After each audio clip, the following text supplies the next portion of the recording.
ត្រូវពិនិត្យមើលលក្ខខណ្ឌទាំង8យ៉ាងសិនមុនយើងសម្រេចចិត្តទិញឡានកុំឲ្យខាតលុយបងប្អូនបាទឥឡូវខ្ញុំសូមបង្ហាញពីឡាន CRX 330ពាក់កណ្ដាល full ខាងក្នុងពណ៌លឿងបាទឡានមូលស្អាតថ្មីឆ្នាំផលិត2004ទឹកថ្នាំស៊ីនរហូតដល់90%ពណ៌សកាម៉ៃជួយបងប្អូនអញ្ចឹងដំបូងបំផុតគឺយើងមើលទឹកថ្នាំបាទទឹកថ្នាំពណ៌ជុំវិញណាបាទបើសិនជាថ្នាំស៊ីនយើងមើលផុស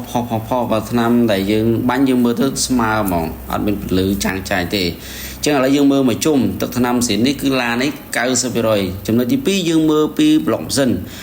យើងផ្ដោតទៅលើបាទខ្សៅខ្យងដែលវានៅតាមកែមណានៅក្នុងកន្លែងដែលពិបាកមានតែកន្លែងក្នុងណាកលៀតបាទកលៀតហ្នឹងសំខាន់ណាស់ហើយបាទអបលេខបាទយើងមើលម៉ាស៊ីនបាទយើងមើល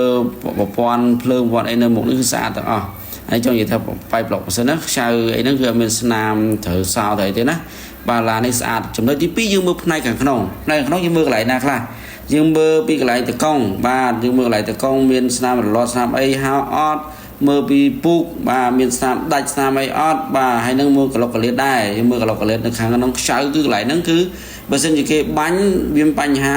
ដូរទ្វារដូរអីបុកប៉ាយយើងមើលទៅឃើញហ្មងព្រោះកន្លែងដែលពិបាកយើងមើលទៅវាមិនដូចស៊ីនទេយើងមើលទៅបាញ់ថ្នាំមានស្នាមហើយដូរកន្លែងណាក៏យើងដឹងដែរចំណុចពិសេសទី2ណាយើងមើលផ្នែកខាងក្នុងបាទយើងមើលក្លុកកលៀតទាំងអស់ទាំងក្រោមទាំងលើបាទផ្នែកដែលយើងបញ្ជាក់ខាងដើមអញ្ចឹងណាចំណុចនោះពិសេសមែនតើម៉ែបងនៅខ្សៅហើយនៅស៊ីនទាំងអស់អញ្ចឹងណាអាហ្នឹងយើងមើលចំណុចពិសេសកន្លែងហ្នឹងតាមទ្វារតាមអីបាទយើងមើលមានស្នាមដូរកន្លែងសោដូរអីដូរទ្វារដូរអីយើងមើលកន្លែងហ្នឹងទៅចំណុចពិសេសទី2បាទចំណុចពិសេសទី3យើងមើលផ្នែកខាងក្រោមអាហ្នឹងពេលយើងទិញឡានយើងពេញចិត្តទឹកថ្នាំអ្នកលក់ថា90%យើងមានជាងទៅជាមួយឬក៏យើងចេះមើលខ្លួនឯងក៏ល្អដែរអញ្ចឹងណាបាទឥឡូវបងប្អូនមើលវីដេអូនេះយល់ហើយជាងយើងមើលខាងក្រោមចំណុចពិសេសទី4ខ្ញុំមើលផ្នែកខាងក្រោយអាកន្លែងបាទដាក់អីវ៉ាន់ហ្នឹងណាដែលអាចកបីឡើយហ្នឹងគឺតែដាក់កោសគួរយើងឆែកមើលសំខាន់បំផុតគឺក្លុកកលៀតហ្នឹងហើយបងប្អូនមើលមានស្នាមដាច់រលាត់មានស្នាមអីអត់ចំណុចពិសេសទី4ក្នុងចំណុចនេះបងប្អូនបាទចំណុចពិសេសទី5តាក់ទងជាមួយនឹងប្រព័ន្ធភ្លើងបាទយើងមើលហ្វាខាងមុខហ្វាខាងក្រោយអីហ្នឹងណាបាទប្រព័ន្ធភ្លើងតាគេបានមានដាច់មានអីអត់បាទយើងត្រូវឆែកមើលបើកមើលអស់អញ្ចឹងណាដល់យើងទៅដល់ផ្ទះស្រាប់តែដាច់អីពិបាកធ្វើដំណើរពេលយប់ពេលយើងមកទិញអញ្ចឹងទៅ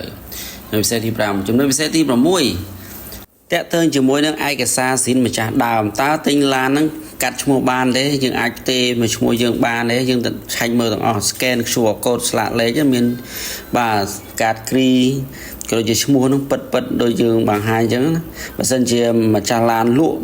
បាទគាត់មានរូបវីដេអូអ្នកលក់ដើមម្ចាស់ដើមអត់អញ្ចឹងយើងត្រូវឆែកមើលទី6បាទទី7តាក់ទងជាមួយនឹងតម្លៃនេះគឺសំខាន់ណាស់បើយើងឡានថ្លៃពេកយើងទិញមួយកើតយើងត្រូវឆាកមើលតម្លៃទីផ្សារទៀបជាងទីផ្សារឬក៏ហាគេទេអញ្ចឹងណាបាទទី8តាក់ទងជាមួយនឹងខ្ញុំថែមមួយទៀតទៅចុះតាក់ទងជាមួយសេវាកម្មបើសិនយើងទៅទិញយើងខ្វះថវិកាតែមានលក្ខខណ្ឌបងមលោះជាមួយឃ្លាំងមួយធនាគារហើយមានការធានាប្រមាណដែរអញ្ចឹងឡានយើងនេះគឺធានាជូន15ថ្ងៃទាំងម៉ាស៊ីនប្រអប់លេខ